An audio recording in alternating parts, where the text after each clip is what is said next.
स्वामीनाथन साहेबांना लिमिटेड केले. पण त्या माणसाने अख्खं आयुष्य शेतीसाठी घातलं. केरळमध्ये जन्म झाला. त्यांचे वडील त्यावेळेसचे अत्यंत निशांत सर्जन होते.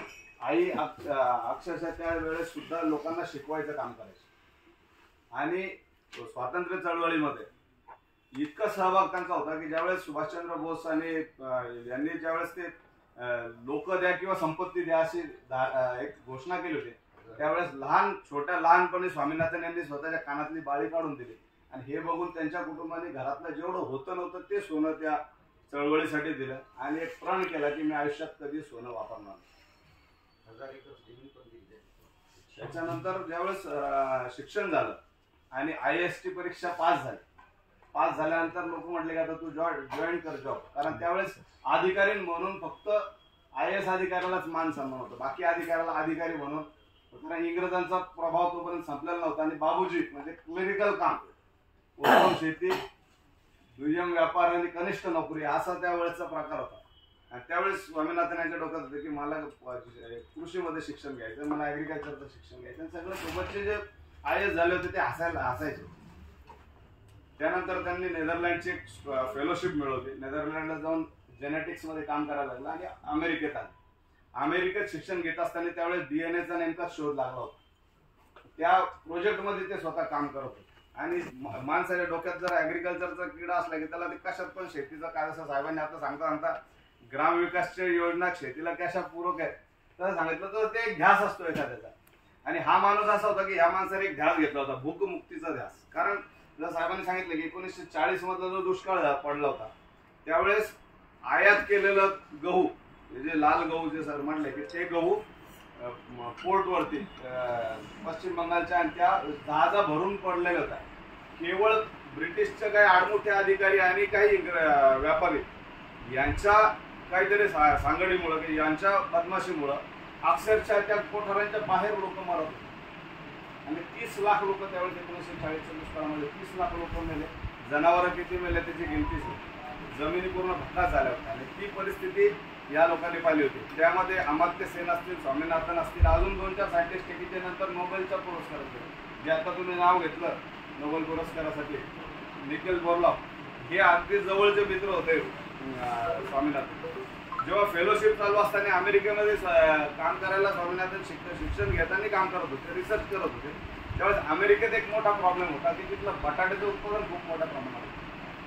आणि बटाटा स्नोफॉल झाला म्हणजे बर्फवृष्टी झाल्यानंतर तो बटाटा सोडून झाला. जशी आपल्याकडे अद्रकची वस्ती तशी ते बटाटा पूर्णपणे कुजून जायचे. आणि यावेळेस त्यांनी ज्यावेळेस DNA शोध लागला होता, जेनेटिक मॉडिफिकेशन करून एक बटाट्याची अशी जात विकसित केली अमेरिकेमध्ये की जी किती जरी बर्फवृष्टी झाली तरी कोल्ड स्टोरेजमध्ये ठेवल्यासारखा तो बटाटा जमिनीमध्ये चांगला राहिला.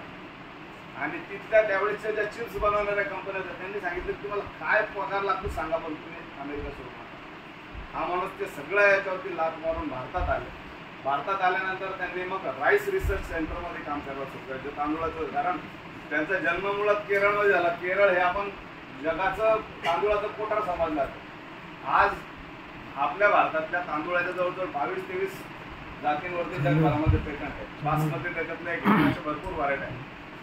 ते तिथं काम करत असताना त्यांच्या डोक्यातच ध्यास होता. आणि जेव्हा रिसर्च करत होते त्यावेळेस नेमकं होमी बाबांनी ॲटॉमिक रिसर्चचं काम सुरू केलं होतं. ॲटॉमिक रिसर्च सुरू झाला तर यांना त्याच्यामध्ये सल्लागार म्हणून घेतलं.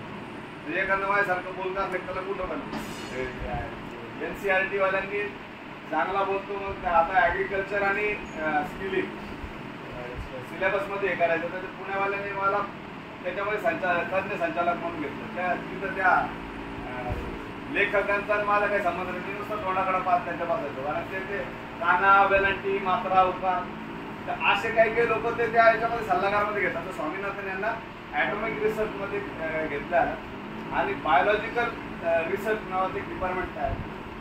आणि या माणसाच्या डोक्यामध्ये काय शेतीच्याकडे यांनी सांगितलं की ॲटॉमिकचा उपयोग ॲग्रिकल्चरमध्ये कसा करता येईल याच्यावरती विचार. आणि त्यावेळेस जेनेटिकली मॉडिफाईड पिकं तयार करायला सुरुवात. आणि त्यावेळेस होमी बाबा पण म्हटले की हा माणूस कोणत्याही वैज्ञानिक गोष्टीला शेतीशी जोडण्याचा प्रयत्न करतो. या माणसाच्या डोक्यात दुसरं. नंतर ज्यावेळेस स्पेसचं सॅटेलाईटच्या लॉन्चिंगचं काम सुरू झालं, स्पेसचं डिपार्टमेंट सुरू झालं, त्यावेळेस सुद्धा स्पेसचा वापर किंवा सॅटेलाइटचा वापर शेतीसाठी कसा होईल याच्यावरती ते तिथं मीटिंग मध्ये बहस करत राहायचे. आणि त्यांच्यामुळं आज जे आपल्याला हवामानाचा अंदाज येत असेल किंवा रेडिओवरती, त्यावेळेस रेडिओ होते, रेडिओवरती जी न्यूज यायची, रेडिओवरती कृषीचा विस्तार कसा होईल याच्यासाठी टेक्नॉलॉजीचा वापर जास्तीत जास्त शेतीत कसा करता येईल ते जर केलं असेल तर त्याचं सगळं श्रेय या माणसाला. महिला सक्षमीकरणासाठी ते ज्यावेळेस खासदार म्हणून राष्ट्रपतीच्या कोट्यातून खासदार म्हणून गेले त्यावेळेस सगळ्यांचा विरोध पत्करून त्यांनी स्वतःच एक पर्सनल बिल तिथं दिलं होतं की महिला सगळ्यात जास्त का अनएम्प्लॉयमेंटसाठी आपण एम्प्लॉयमेंट डिपार्टमेंट वेगळं केलंय, पण एम्प्लॉयमेंट जर कोणी देत असेल तर भारतामध्ये सगळ्यात जास्त जर काम देत असेल तर शेती. पण त्या शेतीला व्हॅल्यू नाहीये. दगडाची जर प्राणप्रतिष्ठा केली तर दगडाला देव होतो, पण शेतीला प्रतिष्ठाच ठेवली नाही आपण. आणि ती प्रतिष्ठा जर वाढवायची असेल तर यांना काहीतरी दिलं पाहिजे. महिला सक्षमीकरणासाठी त्यांनी खूप जोर दिला, पण तिथल्या काही राजकीय परिस्थिती असतील त्याच्यावरती शासनाने तो जोर दिला नाही. त्याच्यानंतर सॉइल हेल्थ, कारण ज्यावेळेस त्यांनी गव्हाची व्हरायट्या सुरू केल्या, दुष्काळ होता. अमेरिकेने सांगितलं की व्हिएतनामच्या युद्धामध्ये आमच्या बाजूने तुम्ही जर आमची बाजू घेतली नाही तर आम्ही तुम्हाला गहू देणं बंद करू. परिस्थिती अशी झाली की योगायोगानं पश्चिम बंगालच्या किनारपट्टीवरती आपल्या सैन्याने 2 जहाज जप्त केली होती. तो गहू आपल्याला वर्षभर पुरला, तो पण तिकडे रिसर्च चालू होता. आणि कल्याण सोना नावाची एक गव्हाची व्हरायटी होती, आपल्यापैकी बऱ्याच जणांना माहित होतं जुनी. आणि त्या कल्याण सोनाची मुळी जी आहे ती 6 फूटला खाली जायची. म्हणजे अक्षरशः जुने जर तुम्ही स्वामीनाथन साहेबांचे फोटो पाहिले तर गव्हाचे बेड धरले एका माणसाच्या ह्याचे, तर ते आता जेनेटिकली मॉडिफिकेशन करायचे. इतक्या खोल तर आपण खत औषधी पाणी देऊ शकत नाही, त्याला पाणी किती लागणार. मग त्याच्यावरती रिसर्च झाले की रूट झोन जो आहे तो कसा कमी करतो. रूट झोन कमी केला तर त्याचं काय म्हणतात ऍब्झॉर्प्शन, पोषण मूल्य जास्तीत जास्त घेत आहे. मग रूट झोन वाढवण्यासाठी त्याचा जो प्रयोग झाला त्या गावाचा, तो प्रयोग आर्मीमध्ये झाला. आणि योगायोगाला माझं नशीब की माझ्या शेतात म्हणजे बरं आपला सिल्लोड साहेबांनी सांगितलं की जे प्रयोग झाले स्वामीनाथन साहेबांचे हे झाले पंजाबमध्ये. तर तुम्ही सिल्लोड तालुक्यातले कृषीचे विस्तारातले लोक आहे, तुम्हाला हे माहित पाहिजे की ह्या हरित क्रांतीमध्ये अगदी सिंहाचा वाटा जर कुठल्या गावाचा असेल तर तो आणली गावाचा. तिथून मायक्रो कंपनी सुरू झाली, पुढं कृषी विस्तार झाला, बऱ्याचशा गोष्टी झाल्या. बोलण्यासाठी विषय खूप आहे. तुमची ट्रेनिंग आहे आणि मी स्वतः ट्रेनर असल्यामुळं ट्रेनिंगला किती कंटाळा येतो ट्रेनिंग घेणाऱ्यांना आणि देणाऱ्यांची उत्सुकता किती असते हे माहिती. पण त्याच्यानंतर जे आपण आता सॉइल हेल्थ कार्ड वापरतो, ही संकल्पना सुद्धा 1967 मध्ये स्वामीनाथन यांनी काढली. त्याचं कारण असं होतं की ज्यावेळेस पंजाबमध्ये प्रयोग सुरू झाले की खत किती वापरलं पाहिजे, पाणी किती दिलं पाहिजे, उत्पादन वाढीसाठी काय काय प्रयोग केले पाहिजे. आणि हे बघितल्यानंतर त्यांनी ज्यावेळेस प्रयोग केले, जसं ते यांनी बोरलॉक यांनी ज्यावेळेस अमेरिकेने बियाणं द्यायला मान्यता दिली नाही, काही बियाणे मिळत नव्हते, त्यावेळेस मेक्सिकोमधून फक्त 100 किलो गव्हाचं बियाणं पाठवलं. ज्या बियाण्याचे प्रयोग काही एरियामध्ये फेल झाले होते, पण मेक्सिकोमध्ये ते बियाणं खूप चांगल्या प्रकारे डेव्हलप झालं. आणि त्यांनी कम्पेअर केलं की इथं जर थोडेसे टेक्निकल चेंजेस केल्या, बियाण्यामधलं अंतर असेल, बियाण्याची लागवड पद्धत असेल, खताचं व्यवस्थापन असेल, ह्या जर चेंजेस केला तर हे बियाणं आपल्याकडे सक्सेस होऊ शकतं.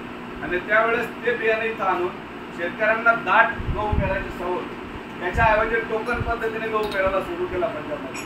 आणि त्यांनी परत प्रकर्षाने एक गोष्ट केली की मोठा किंवा श्रीमंत शेतकऱ्याकडे जर केलं तर लोक म्हणतील की याच्याकडे सगळ्या सुविधा उपलब्ध आहे, त्याच्याकडे उत्पन्न येऊ शकतं. म्हणून छोटे छोटे शेतकरी निवडले, त्यांना सांगितलं की हे बियाणे कमी आहेत.